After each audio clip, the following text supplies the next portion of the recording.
Let me bang. I do let you bang. Hey, let me bang you, James, man. I let you bang. I let you bang. Greetings, marriage and virgins. Go for Jesus. No forget Jesus, people. Hey, I'm not surprised, motherfuckers. Ladies and gentlemen, it is time once again for your favorite mixed martial arts podcast. Recording out of Los Angeles, California, it's MMA Roasted with Adam Hunter. Who the fuck is that guy? What's up, people? Welcome to a brand new MMA Roasted Podcast. Me, Adam Hunter, coming to you from Cozumel, Mexico. Your people, Greg. Hey, listen, I love Cozumel. Cozumel's wonderful. Yeah. I'm working on a cruise ship, and it's getting ready for. Hopefully, Sean and Don will come. I don't know if they will, but I'll remind them right now. How are you doing, Greg? I'm good, man. I mean, I've been better. Okay. What's Well, as we know, and I guess I was going to wait till the end to address this, but last night the comedy community lost one of our greats, David Arnold, in a completely unexpected way, a sudden heart attack that nobody saw coming.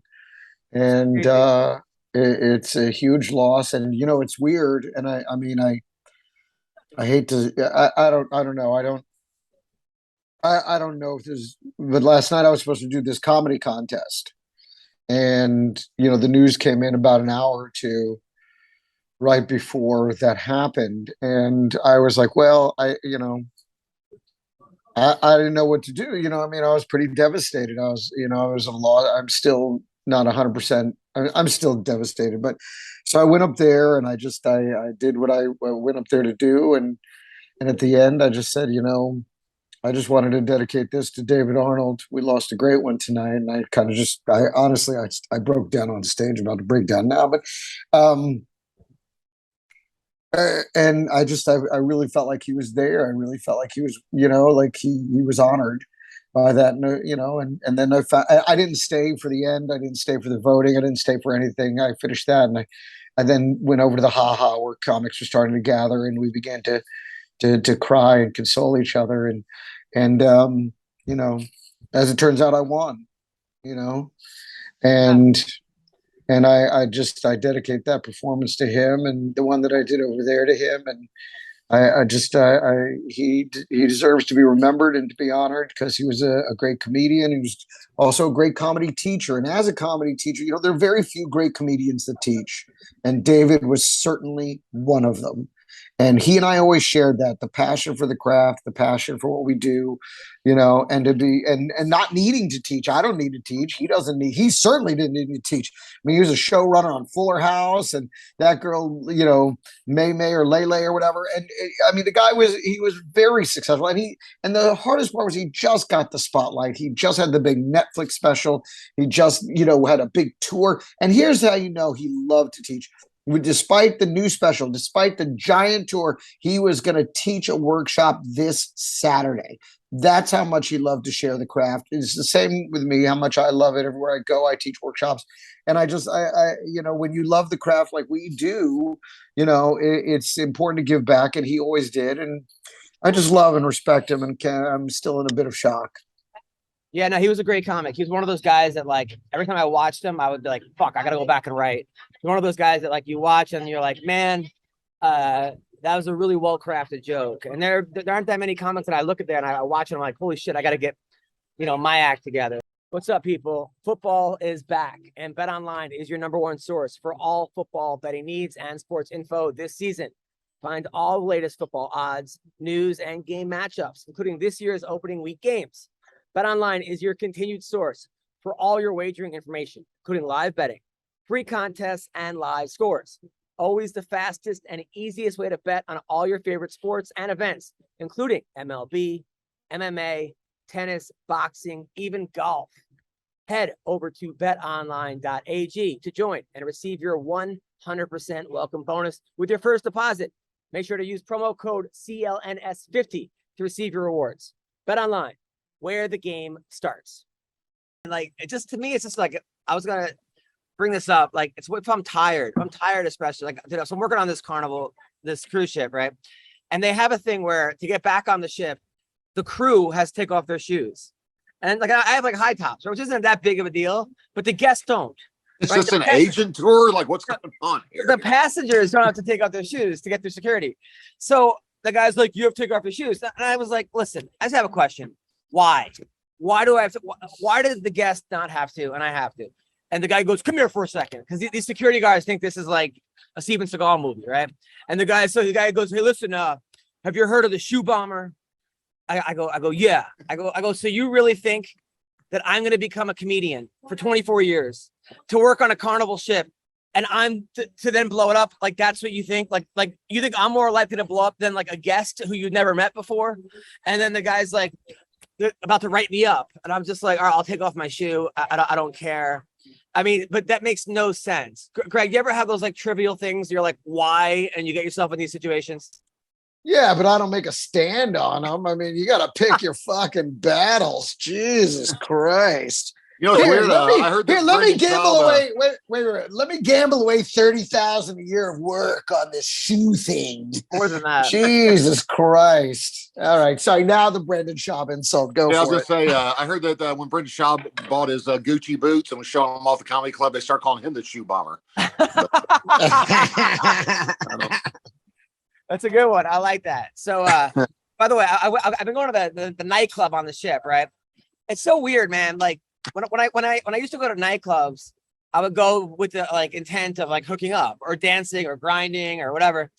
And now I don't, you know, I'm married, so I just like dance by myself. I literally like look forward to like the line dancing, and then if I love the line dancing. But like it's just like it's so weird having a whole different purpose. Like, Greg, do you ever go to clubs at all or no? Nah, there's no point. Sean, you? It was weird, man, because I got married at 19, so I couldn't even go to clubs before I was married. And so then when I got a little bit famous and got divorced at 32 or 33, then I was the old guy in the club. So even though I was a little bit famous, it was really awkward because you're like talking to 21, 22-year-old girls, and they're like, oh, you're 34? Like, I'm like, yeah, sorry. And they're like, you look so young. And then we go into a whole conversation about steroids and HGH and how wonderful they are. But yeah, that was pretty much it. I never felt at home, man. Like I lived my life. I was like Benjamin Button. Like I lived my life back where I was like married at 19, had my first kid at 22. Then I was single and divorced at 34, hanging out in nightclubs. That's why I told people I plan on moving in with my parents in my 40s and then dying as a baby at some point when I'm 60 or 70. I can relate to that, man. When I was high school, I got sent to boarding school for troubled kids, and I talk about my problems for 3 hours a day. So then when I got home and all the kids were like drinking 40s behind the schoolyard, I had like nothing in common with them. I'm like dealing with like life. I just felt like I was completely an outsider, man. Did it help your back talking about your problems? Because I've heard that's the new miracle treatment. So. McCorkle, you really do need to just take all this great advice and put it in a book called How Not to Live. Right. And just learn from my mistakes or my way or the wrong or the other way. Or the right way. My way or the right way. That's it. My way or the right way. So meanwhile, I'm on deck zero, right? I'm on deck zero, Greg. And right next to me, you could hear the walls. A guy's having sex next to me. You could hear them like, so then I just start moaning too, because I got to get him to stop. So I'm just like, was it two dudes? I don't know who. I think it was a guy and a girl, but the guy was doing all the moaning. But all you can hear is the dude. That's the worst when all you can hear is the dude. Because like you hear the girl, you're like, ooh, and you're. But if all you you're like, maybe I'm okay with this, right? If it's her, like, but if it's him, like, you're like, okay, shut the fuck up, dude. You're fucking grossing me out. Like you're gonna come on my back. So Pinned won Best Episodic Film Festival, and I took my daughter, right? For what year? 2022 and 2021. Because like during COVID, they extended the film festivals for another year. So okay. I took my daughter, and of course that was a fight because my wife is still angry at me because we shot it in my house, and I had that girl come, Lauren Compton, who was in her bra and panties. I told her to wear a nightgown, but the director had her in in her bra and panties. And then my wife came in just giving birth, and she's like, what are you doing? There's a half naked girl in our bed. you're married. I'm like, well, not on like in like the show. So she fucking left, stormed out, and her boss got her a hotel for the weekend. Anyway, so I took my daughter with me to the premiere, which she loved. I mean, a couple things, but that was a fucking fight and a half. So now everyone's mad at me on the fucking home front. What is she mad at you for? Because she thinks your daughter saw you with another woman in your bed at your house. Is that what it is? Yeah, pretty much. But we weren't like, there was like no contact or anything. It was just like, yeah. I'm like, it's a TV show. And I go, baby, just, we're like pretending, how you pretend with your friends and pray princesses. Daddy's pretending here. And I explained it to her, but that, God. If I had to guess, Adam, I would guess some of the anger is coming from you're getting paid to be on a cruise ship all week, every week, several weeks in a row, and she's working a job. That would. I just say exactly on the upside, you're nowhere near the home front, so you're fine.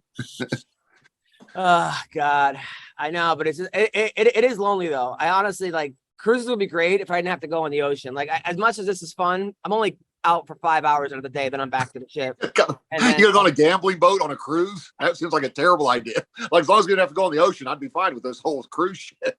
Yeah, no, if I could just drive up to the ship and do the shows and leave, it'd be amazing. Because the shows are awesome. That's not what they pay you for. They don't pay you for the shows. They pay you to sit around for 5 fucking days and then occasionally do a show. That's what they pay you for. The same with colleges. They're paying you to drive around in the middle of nowhere. They're paying you for your life because they know you cannot do anything else besides be there on the, doing those shows. So would they let your wife and daughter go, Adam, if you want to bring them along, would they let them go? They used to before COVID. And then now they're like, you could bring your wife, but you can't sleep in the same room with her, which makes no sense. But now they said you're allowed back. But yeah. And was Carnival taken over by Hasidic Jews? What is happening? You have to have a curtain between. To be honest with you, the Jews probably owned it to begin with, Greg. But that's probably true. Yeah. This is great. So meanwhile, yesterday, some girl came up to me. She's like, "Hey, I just wanted to let you know you were kind of funny."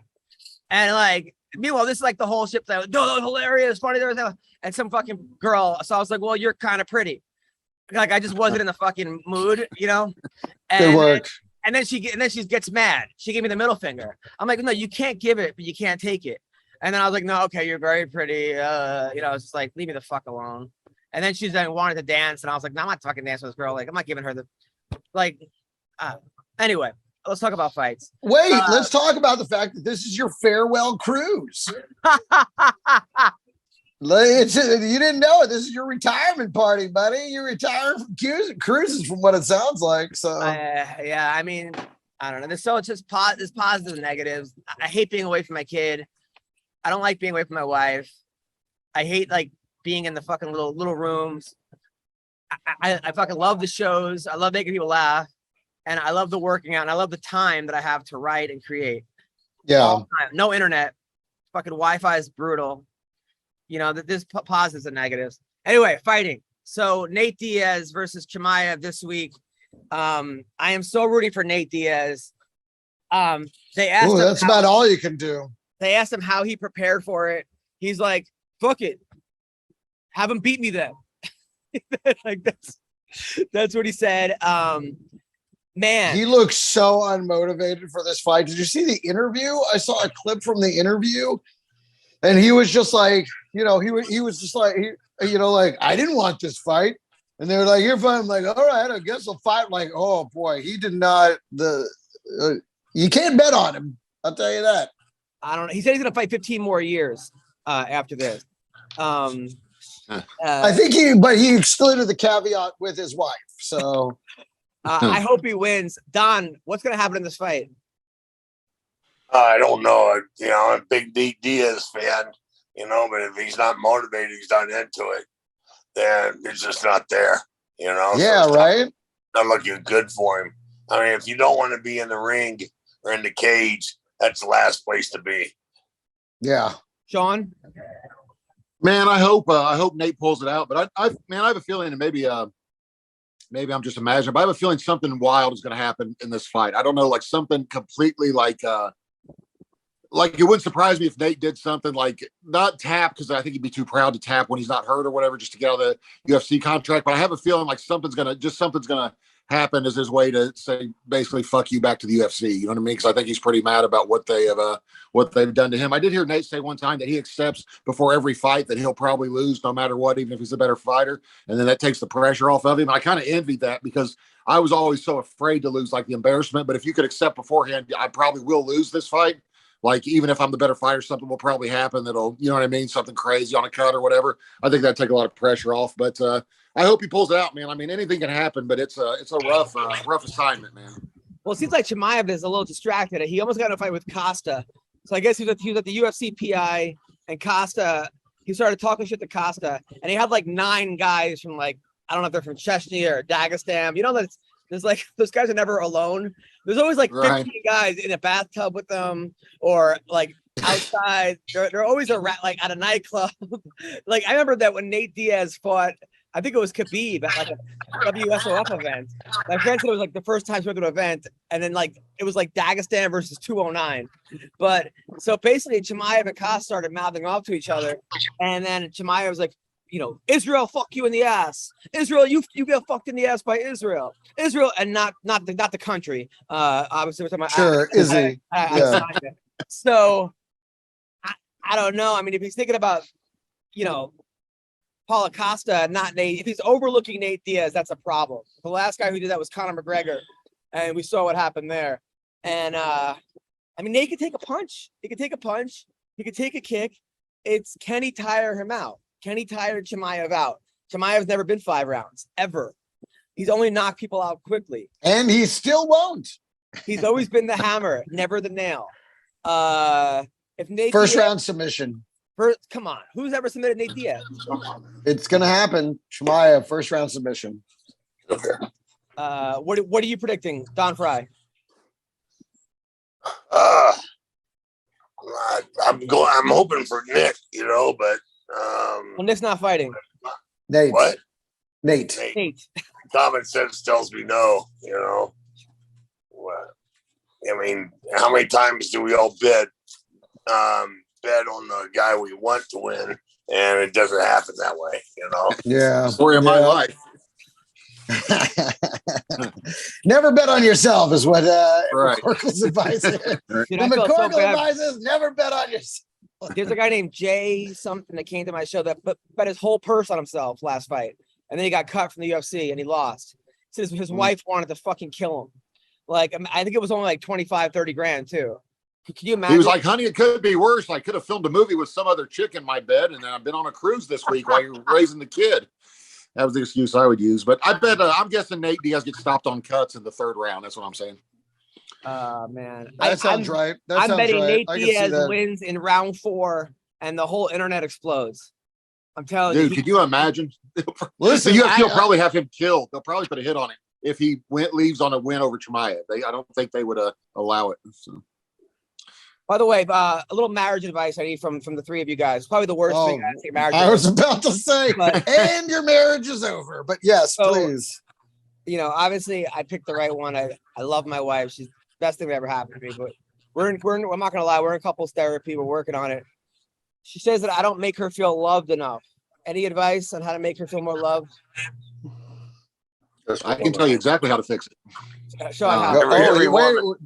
please Every woman says that, no matter what you do, you know, and there's never enough for them, you know. Well, that's been my attitude so far. It's not Right. working too well. Sean, what your advice? Have you ever heard of the book called The 5 Languages of Love? Yeah, she says hers is gifts. She said. Right. Well, you better get a different job, because I had one like that once, and no amount was enough. But no, like, if you really do, people feel loved in different ways, man. They really do. And that's why a lot of men don't understand. Like, they can do everything for a woman, and she's like, I wish you would just help me clean the kitchen. And you're like, what? Like, like talk about all the stuff you did or whatever. And they're like, the problem is there's like 5 languages left. They want all 5 all the time, and no one can do that. But if you can find their primary one, but that's what's most important, man. Men want to be respected and women want to be loved.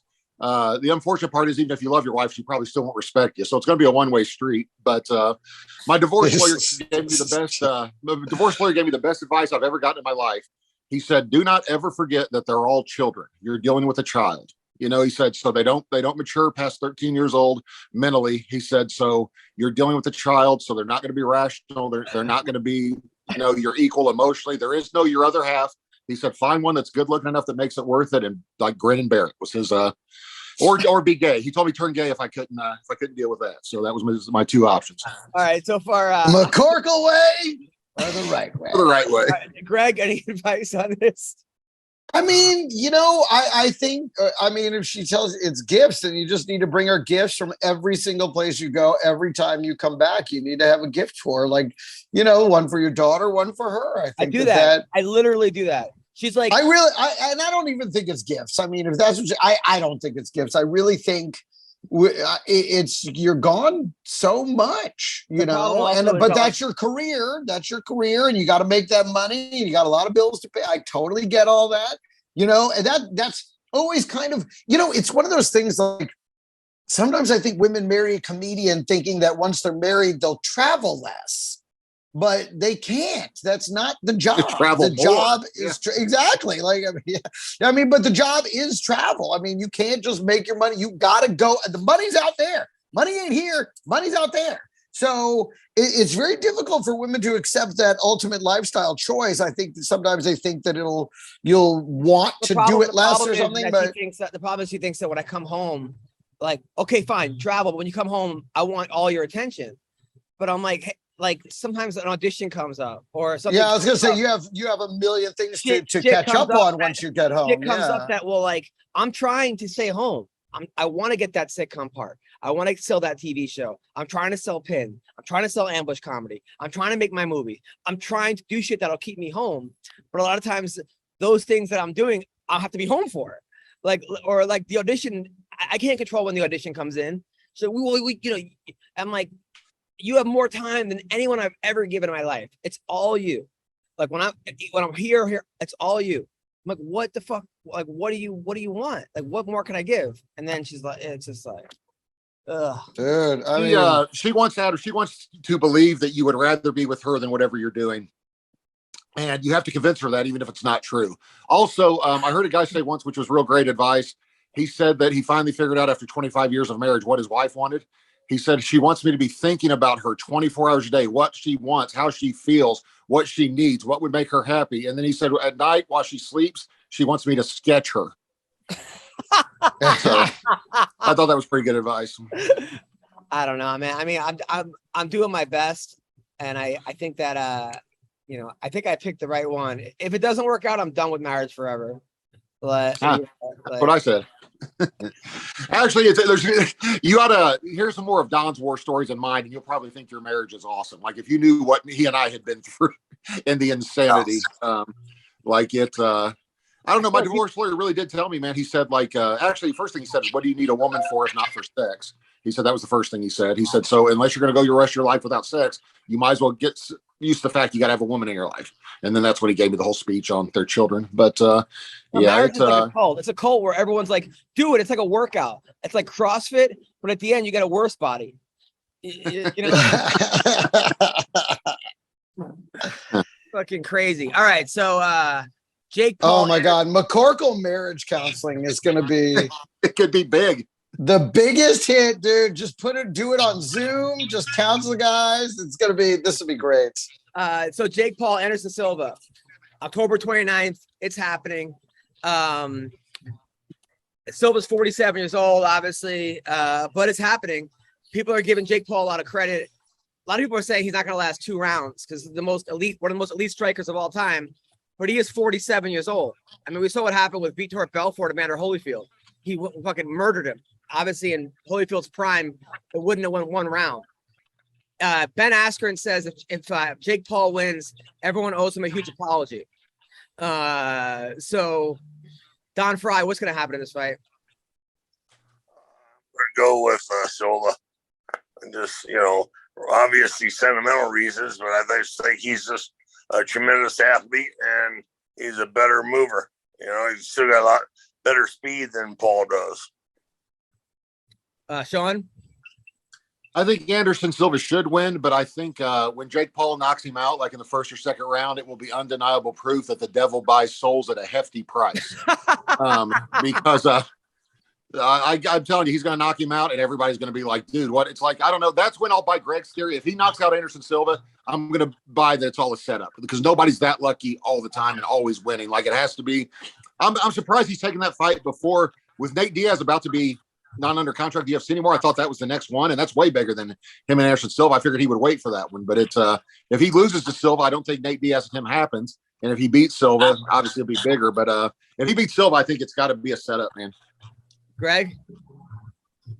The real loser is the Brendan Shaw. sporting world.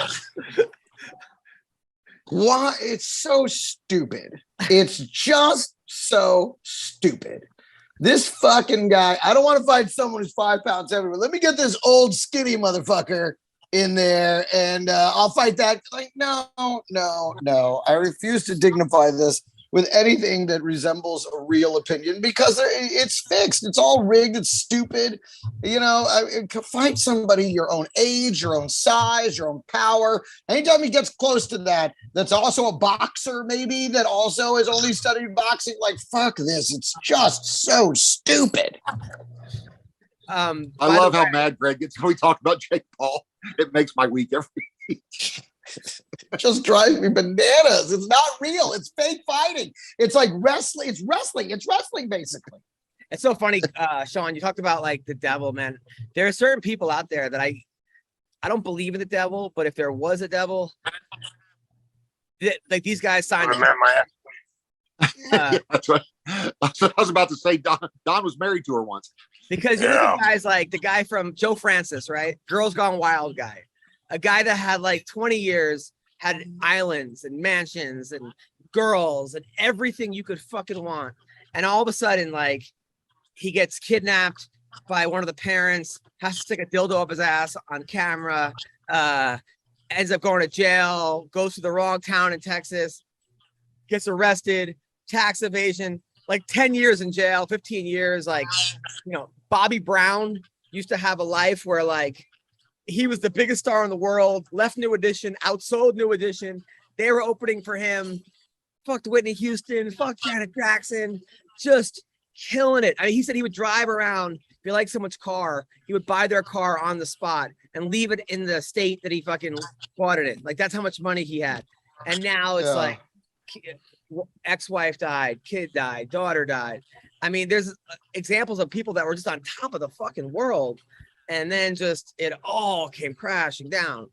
And that's where I think maybe they did sign a contract. It's like, we'll give you the best 15 years of your life or 10 years of your life. And then it's going to be hell, you know? I think it's honestly, man, I think you got a lot of people in the world that are unhappy and they always think like, if I could just win the lottery, if I just had money, if I just this, or I just that, if I was just famous. And then when they get that and you're still miserable, I think that's when they start making the bad decisions. Like, you know, like doing cocaine all the time. Because when you got the world, you're still miserable. What else is there left? You know what I mean? So it's obviously having like Burt Reynolds once said, I've been broke and rich or I've been broke and miserable and rich and miserable. I'll take rich and miserable any day, but I'm still miserable. But it's having money isn't, man. I mean, I was never super rich, but it really doesn't make that much a difference, man. Like if you're comfortable versus having a ton of money, it's just the stuff you buy is more expensive. You know, like the vacations you go on is a little more expensive. Your furniture's more expensive. But for me, like it didn't change my level of being happy or not. It was gave my ex-wife more stuff to bitch about. So. Now, speaking of things that make you happy, if you guys watch this girl, Ty Emery, who I knew from years ago, she came to a show, super hot, moved to Thailand. She had an OnlyFans. She's just doing bare knuckle boxing, right? And a very attractive girl. So she won her bare knuckle boxing. I think it was her like debut, and then flashed the crowd. You guys want to see what happened? Oh yeah. I heard about this. Sean, did you see this, Don? Okay. So, I heard about it, but I didn't see anything. can you guys see this? Yeah. Let's see. Wait, let it run now, baby. Yeah. So she wins her fight, knocks the girl That girl out. just collapsed. Jeez. So she goes, one. By the way, really quickly, news flash: Queen Elizabeth just died. Oh, no. Oh, bummer. I was hoping Charles would die first. All right. So boom. Oh, there it is. Wow, nice ones too. Not even small, but So we're Those are the queens of England now. Yeah. So, I wish I hope one of the newscasters asked Prince Charles who died and made him king. That's a great joke. McCorkle, that's a great joke. You guys, wait, you're who all died? fucking- What? You guys are idiots. The way you didn't laugh at that, you guys are stupid because that's a great joke. What's up, people? Football is back, and BetOnline is your #1 source for all football betting needs and sports info this season. Find all the latest football odds, news, and game matchups, including this year's opening week games. BetOnline is your continued source for all your wagering information, including live betting, free contests, and live scores. Always the fastest and easiest way to bet on all your favorite sports and events, including MLB, MMA, tennis, boxing, even golf. Head over to betonline.ag to join and receive your 100% welcome bonus with your first deposit. Make sure to use promo code CLNS50 to receive your rewards. BetOnline, where the game starts. I said, I hope somebody asked Prince Charles who died made him king. Yeah. That's a good joke. Alrighty. I like that joke. It's a great joke, actually. So Ty Emery, she won. Now, did you guys watch the fights last week with Yeah. Gane versus Tavusa? Did you watch it, Sean? No. All right. Gane, you watch it? Yeah, I think so. I That's how you know it's a good fight if you don't remember. Yeah, I the main did. card. I watched the main card. Okay, so it was actually the main event was really good. Yeah. What's his name? Cyril Gane won, but Tavusa showed a lot of heart. It was a back and forth, drag him out. Just a good fight, good solid fight. And Gane, what we've never seen is heart from him. I mean, it's never really been tested. And he really showed it because they were swinging. That was Robert Whitaker won. And then afterwards, for some odd reason, hold on, I got this thing. Some odd reason, you guys see when what's the name? Marvin Vittori grabbed the mic. I did. I caught that. I forgot what he said though. Well, because he spoke in Italian. So Right. No one knows what he said. That's The right. loser That's right. That's grabs right. the mic, Don, for some reason, says something in Italian, then walks off. Did you guys, but real quick before you go off the Gane fight, did you hear they told Tuivasa he couldn't do the shoey thing after the fight? Did they really? Yeah, they told him they weren't going to let him do it, and because of security concerns. And when he asked why, they were like, "Have you ever heard of the shoe bomber?" It's a hell of a callback, fellas, off the top of my Not head. at all the way back. All the way back. Anyway, yeah. So, but yeah, what a beautiful mind you have. It really, I would love to be in the head of McCorkle just to see all those things like working and not working at the same time. You know what I mean? Like Yeah. anyone would see it and be like, well, this shouldn't work, but somehow it does. It's like if somebody built a car from the ground up without knowing anything about cars. All right. But it runs. All right. And you're like, how does it run? I don't know, but it works. And he just turned that inner piece and then fixed his back. Yes. So and then Joaquin Buckley lost. It was a good fight. Wait a minute, you don't know what Vittori said? No one I knows thought what he you said. were leading up to. I thought you were No, going I to just think that he said. No, it was more about the loser just grabbing the microphone and making a speech and leaving. But it was hardly a speech. He's like, and then he walked out. I mean, I was like, all right. How many people think you're Italian, Greg? Okay, it's number 2 on the list. When I don't have the mustache, everyone thinks I'm Jewish. When I have it, everyone thinks I'm Italian. I'm this undercover Mexican. No one ever thinks I'm Mexican. I don't know. Just didn't work out for me. I thought he was Jewish when he told me he was in Hollywood. That's because I'm an elite. A lot of anti-Semitism so far on this. Yeah, we got to talk to Hector. We haven't talked to Lombard in a while. Hector, we got to talk to Hector. Yeah. Now, this week also, Tony Ferguson is fighting the Leech. Oh, yeah. Zhang Liang at 170. Tony said he's not the GOAT, he's the BOAT, the best of all time. He's changed it to the BOAT. Well, being the GOAT would require winning. So Right. him and Nate Diaz are in the boat. Same boat. They are in the same boat. Best of all time, no title. So I don't know. I mean, he was looking great his last fight before he got like fucking kicked in the head by Chandler. He was actually winning that fight. He dropped Chandler a couple times. Why is this at 170? I don't know why he went up a weight class for this. Against a guy. That's typically what I always did when I lost 5 of 6. I was like, let me move up to against a bigger, stronger guy and see how it works out. Like, I'm not having any luck at this smaller guys. Let me try someone bigger and stronger. And that's the McCorkle way. This McCorkle way or the right way. This could be the most depressing UFC in a long time. If Ferguson goes out and gets smoked, and then Nate Diaz goes out and gets smoked by two guys that like don't really have a big following in the US. It's just gonna be like, I mean, it's hard to root for Lee Junglang. I don't know anything about him. Tony Ferguson. I don't know much about Chimaev either, other than they're both great fighters. But Ferguson and Nate Diaz, you know, for the Ultimate Fighter, you follow them, you follow their journey, you follow their ups and downs. And it's just, man, this might be a really depressing pay-per-view. One of those pay-per-views. Would you rather see them fight, Ferguson and Diaz? I would rather see that as the main event, man. Like, I really would. Like, I'd rather have that. Now that would be a scrap, and either one of them could lose. So that would be that would be a far more competitive fight.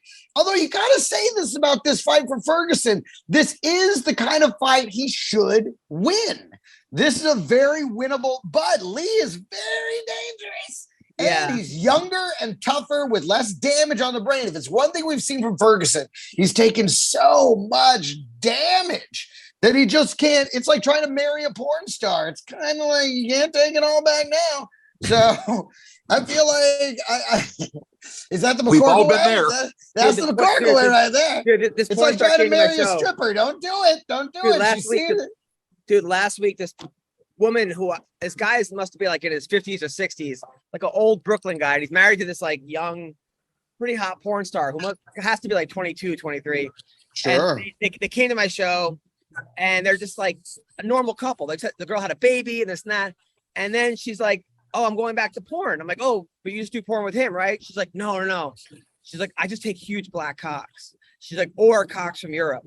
She's like, I find the biggest dicks that I could find to put in my asshole. That's her specialty, is like huge dicks in her ass. And I'm like, well, what does your husband do? She's like, he films it. And you're like, let me just go get my passport. I'll be right back. I'm actually. Then she had a friend with her who told me, she's like, oh, you wrestled? I wrestle too. I'm like, well, what kind of wrestling do you? She's like, in porno. I go, what's it called? She's like, Ultimate Surrender. Surrender, yeah. Where the winner fucks the loser, right? With a strap on. But she said that like she thought it was gonna be like scripted, but it's actually a real wrestling match. Like she got really hurt. The girl did. Can I tell you that's what I don't like about it? I'm like, are these girls really fighting? It looks like they're really fighting. So instead of being, stimulated, I'm like, someone stop this fight. Like, now the girl said she had to ice her vagina for like a week after that. I don't feel like that had anything to do with the fight, though. If I heard she was looking for if she was looking for the biggest dick at a comedy show, I would ask her, did you mean to go to Brendan Schaub's show? But boom, he brought it back. You were on a real hot streak there, McCorkle. That was you really hit a pothole on that. They can't all be home runs, Greg. They really you can never get a girl. I get it. Listen, you just keep swinging, buddy. Me too. Listen, they can't all be home runs. Don, you can never get a girl that you would like watch, even if she was making money, get fucked by huge guys, would you? Oh no, I got no interest in it. Not at all. I don't know. I mean, what about her watching you fuck a bunch of other chicks? No, I got no interest in that either. What do you have interest in? What about her watching you love your dog? What about? She's like, that's what she signed up for. I'm afraid. What about her, the other girl, your dog, and you watching a Brendan Schaub comedy special? I guess you have no interest in that either. Not at all. Not at all. That's when the dog pukes and eats his puke. That's what happens. I'll eat it. So the fight that I'm looking forward to most. Don's like, get out of the way. So the fight I'm looking forward to most this week has got to be Kevin Holland versus Kevin Holland. Yeah, boy. Kevin Holland's a great fighter.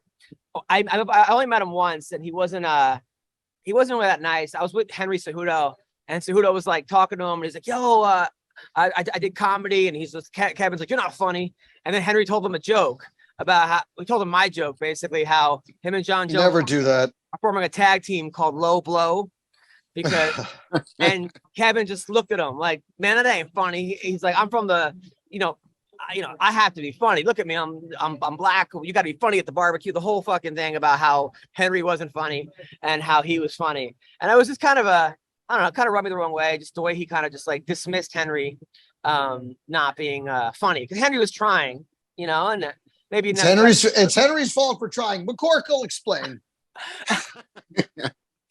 Oh gosh, who's Kevin Lee fighting, by the way? I missed that the first part. So he's fighting D-Rod. Now D-Rod says he's 500-0 in street fights and jail fights. That's what he said. That's a round number, isn't that? That's fortunate. He stopped. Did he right stop at 500? Yeah, exactly. The next guy in prison wanted to fight me. He's like, look, I'm at a nice round number now. I don't want to fight any more guys in here. I'm getting paroled in a few days. Just let me run this up. So basically, they asked D-Rod if he's going to be worried about his trash talk between Kevin Holland. And D-Rod said, "I'm from Los Angeles, bro." He goes, "I went to school in the LA Unified. I went to juvenile hall, LA County Jail. I'm used to trash talking. If you ain't trash talking back, you're getting roasted, bro, for real." So D-Rod's not going to be intimidated at all. This should be a good fight. I'm looking for. Who's D-Rod? I don't know who that is. Daniel Rodriguez. I still don't know who that is. He like beat well, Mike here's Perry. the thing, and this is what makes. Yeah, go on, Greg. Well, I was going to say, the thing about this fight is, on paper, initially you look at these and you're like, oh, it's going to be Kevin Holland. But Daniel, it's a catch weight fight, and Rodriguez outweighs him by 20 pounds. That's fucking significant power differential, and that's the kind of thing that actually could shut a guy like Holland up. When he can't submit a guy, when he's getting hit by a guy with 20 more pounds of power behind him, I don't know. This becomes far more interesting when you think about this in this catch weight situation. No, but you also look at his record, right? I mean, D-Rod, I'm looking at him. I mean, 16-2. Yeah, he's 16-2. Well, if you add the 500 jail fights, he's 516-2. He's also won 3 in a row. He beat Kevin Lee. He beat Preston Parsons. He beat Mike Perry. Yeah. He lost to Dalby. He beat Dwight Grant. He beat Gabriel Green. He beat Tim Means. In his last 1, 2, 3, 4, 5, 6, 7, 8, 9, 10, 11, he's 12-1 in his last 13.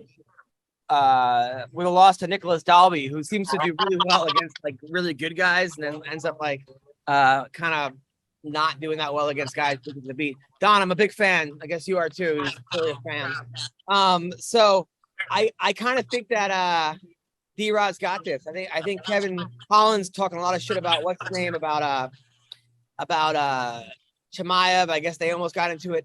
But the thing is that what favors Kevin Holland in this situation is that wrestling has been his weakness. D-Rod seems like he just wants to strike. So I think it really is whoever lands the bigger punch first. Absolutely. And that's what I'm saying. Like, it's going to be a scrap, and it's going to be fun as hell to watch. This is going to be a great fight. Just like the Ferguson fight should be exactly the same way. It should be a hell of a scrap.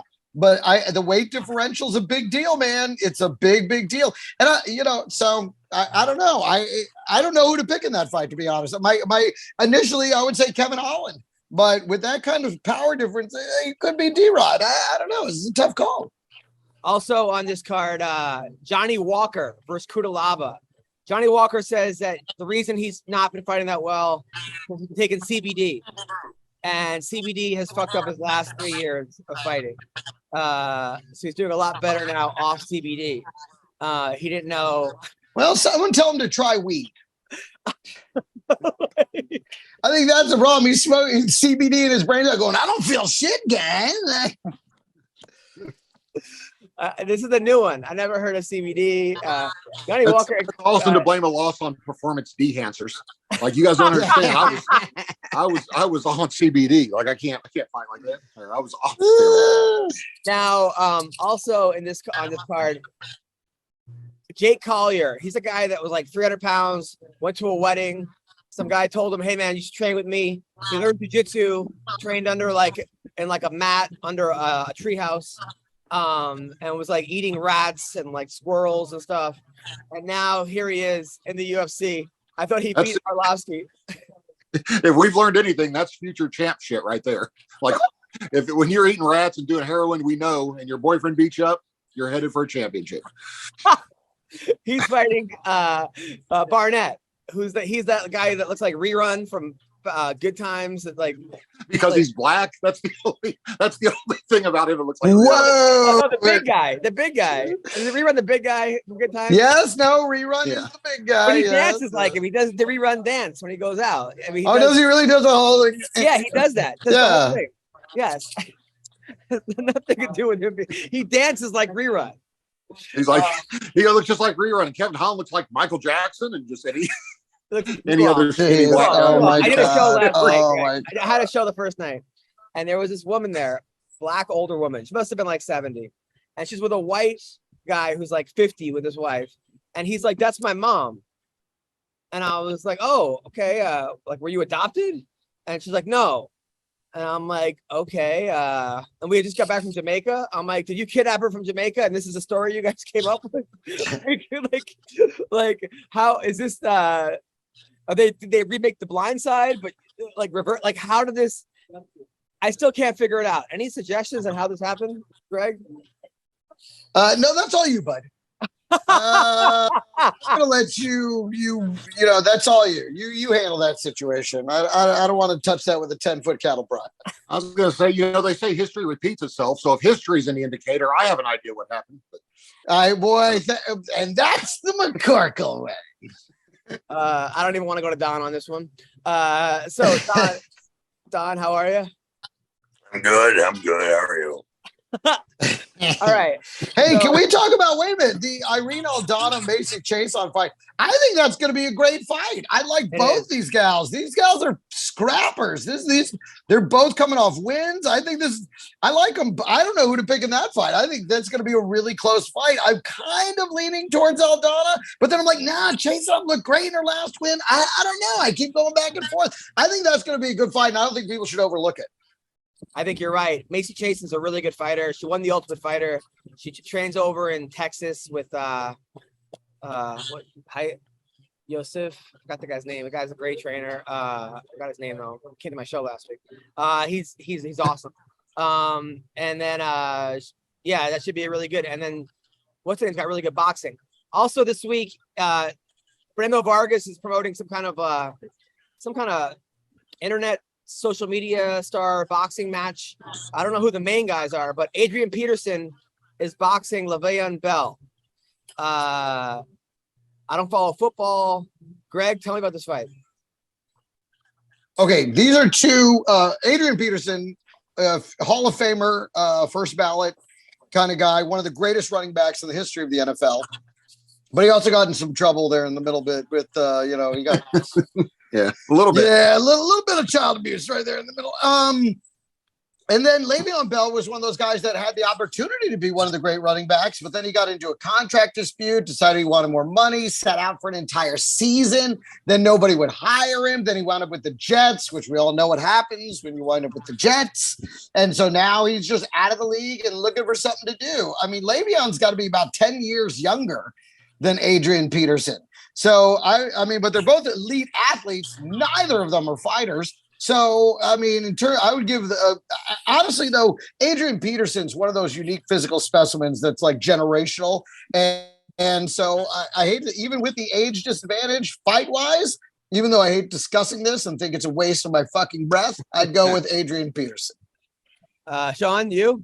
Yeah, I mean, we all, like you said, we only got to go with, if you're going to do the metrics and the numbers on it, we know Adrian Peterson's 1-0. And of course that was against his 10-year-old son and he had a belt. Man, that's the McCorkle way right there.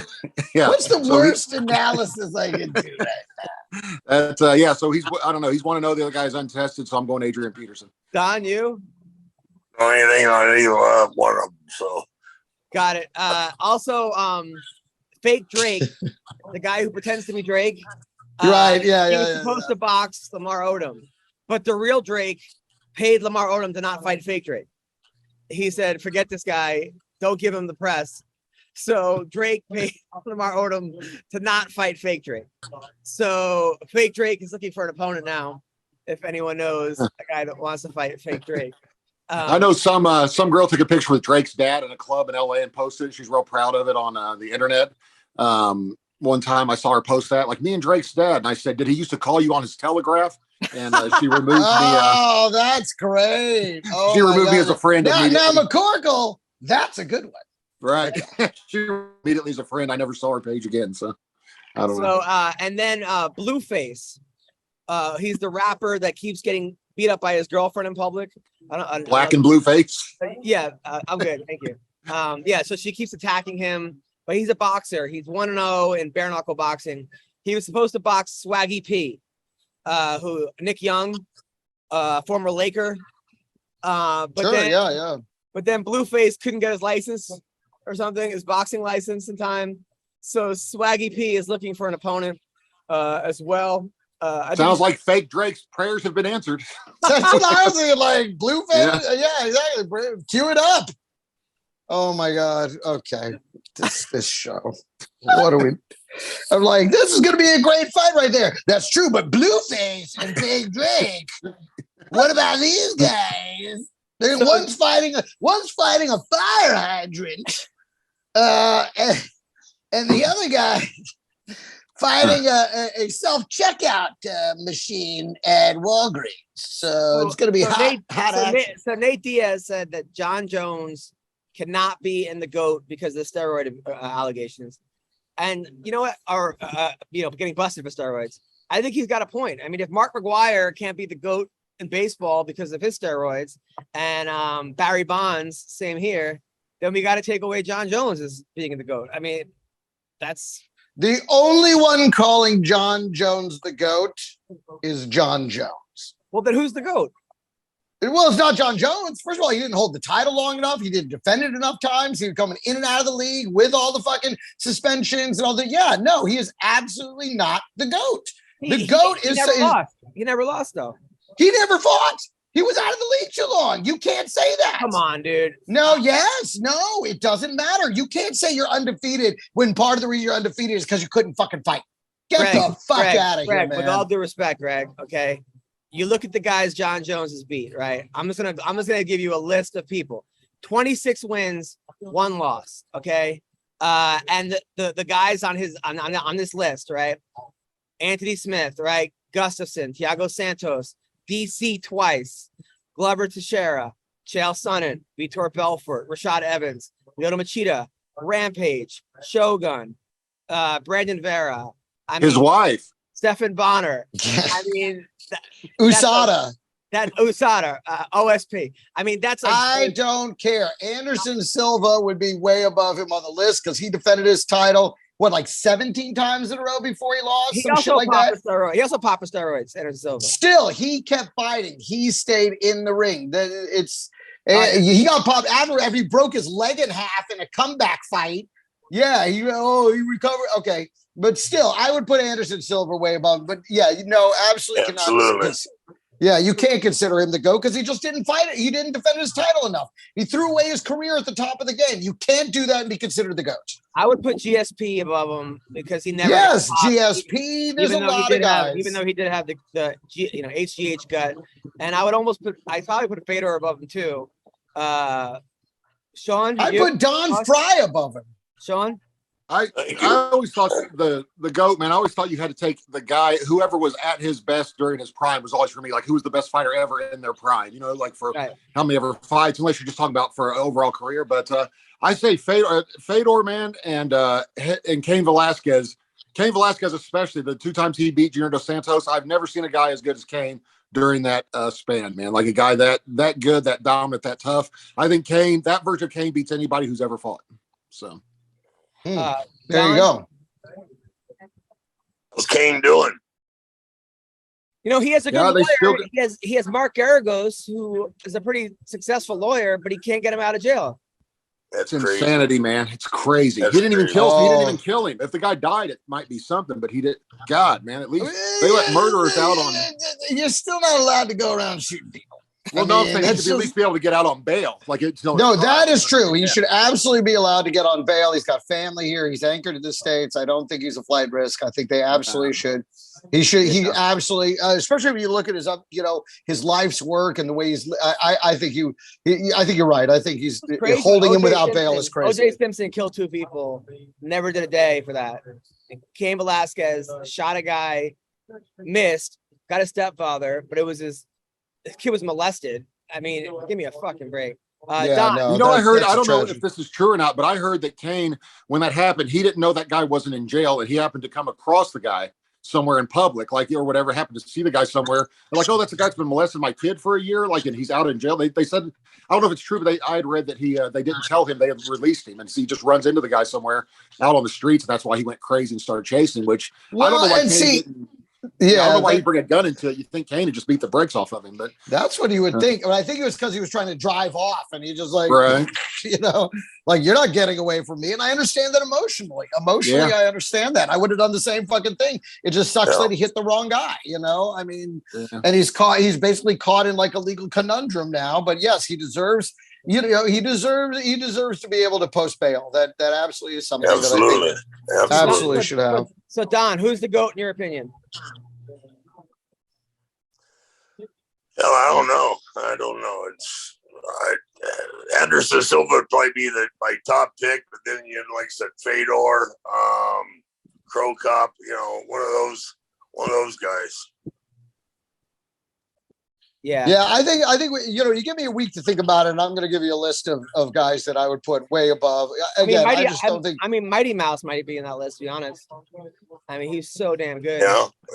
Honestly, I would put Conor McGregor above John Jones. Come on, give me a break. Yes, absolutely. No way. There's no way.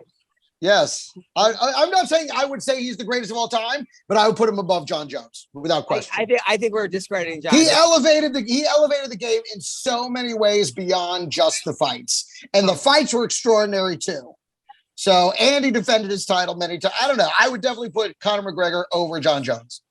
Who would you guys say? I'm interested, especially what Don would think if there were no weight classes, because obviously like Mighty Mouse is one of the greatest ever, but he couldn't beat any heavyweight in the UFC, like not even a single one. I'm interested to know who Don thinks would win if they got rid of all weight classes like the old days in the history of the UFC, and that fighter in his prime, like a prime Fedor versus a prime John Jones or prime Cain Velasquez, prime Anderson Silva.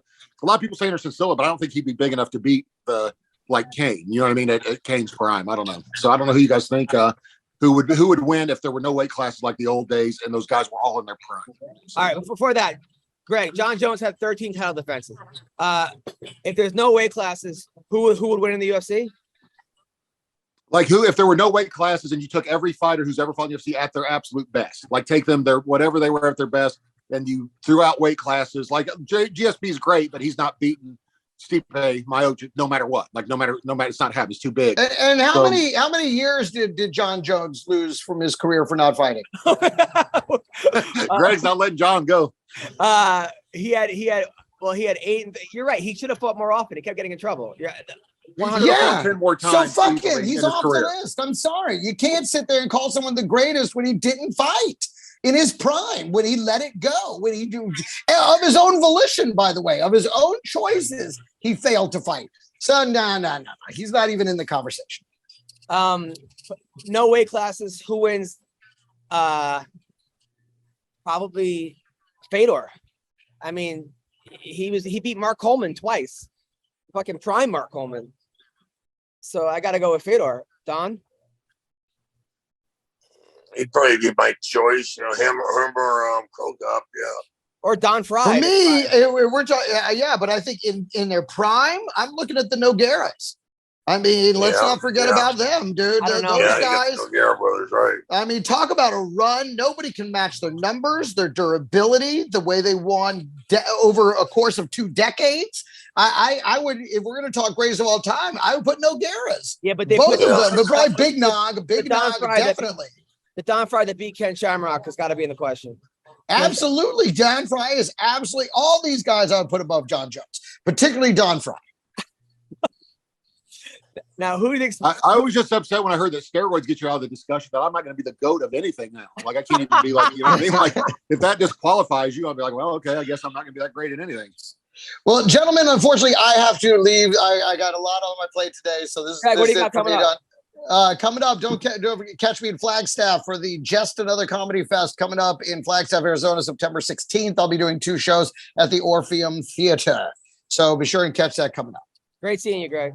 Oh, also, Great to see you guys. Did you have a workshop, a storytelling workshop? Oh yeah, my storytelling workshop. If you're in Los Angeles and you want to work on the craft of storytelling for stand-up, that is going to be Tuesday, September 13th, 7 p.m. at Comedy Boulevard on Beverly here in Los Angeles.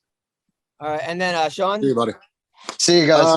I'll be trying to get my car aligned this week. I actually went and sat for 3 hours because they tried to line my car yesterday, and then they said they came out and said, "Yeah, we can't figure it out. We don't have time to do it today. See you later." Like, just told me, "We're not going to charge you." I was like, "Why would you charge me?" Like, what do you mean? Like, I've been here 3 hours. It really sucks. So yeah, my car's all jacked now. So I'll be trying to find someone to align my car this week. I got big stuff coming up.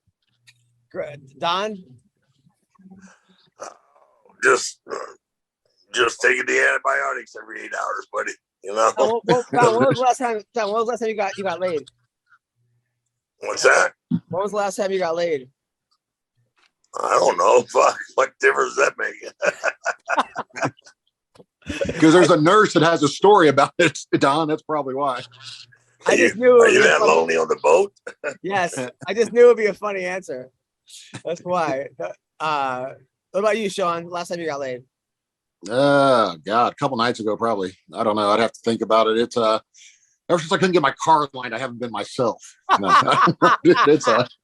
no, my back ruins everything, man. Like, seriously, I have virtually no life right now. I'm going to go ahead and I think I told you I'm going to go ahead and get on my fiance's insurance, and I'm gonna go somewhere like the Mayo Clinic or Cleveland Clinic or something. I'm gonna go somewhere real where they know what they're doing. It really ruins my life. Other than that, so it's there's not much fun of anything. I don't travel. I don't do anything because it hurts all the time. So I want to end on a positive note. I'm sorry, man. Man. Well, I will be at JP's Comedy Club. Don, how far are you from Gilbert, Arizona? A couple hours. Wow. Hey, how's it going? You did a badass show last night. That was pretty fun. Oh, thank you, man. I appreciate it. Thank you for coming. Adam gave that guy $20 to say that at the end of the podcast. Yeah. Did I give you $20 to say that? So when are you gonna be in Gilbert? Oh, thanks, man. So Be in Gilbert. Gilbert, Arizona, at JP's Comedy Club. I'll be there. Man. Somebody said When? something. Is Wednesday, Thursday, Friday, the 15th, 16th, and 17th? Those dates. Thursday, Friday, Saturday. Thursday, Friday, Saturday. Gilbert, Arizona. Next week. That's where I will be. I hope you guys doing well, man. I love you guys. I miss you guys. See you, man. Take care, Have guys. fun. Be See you, Don.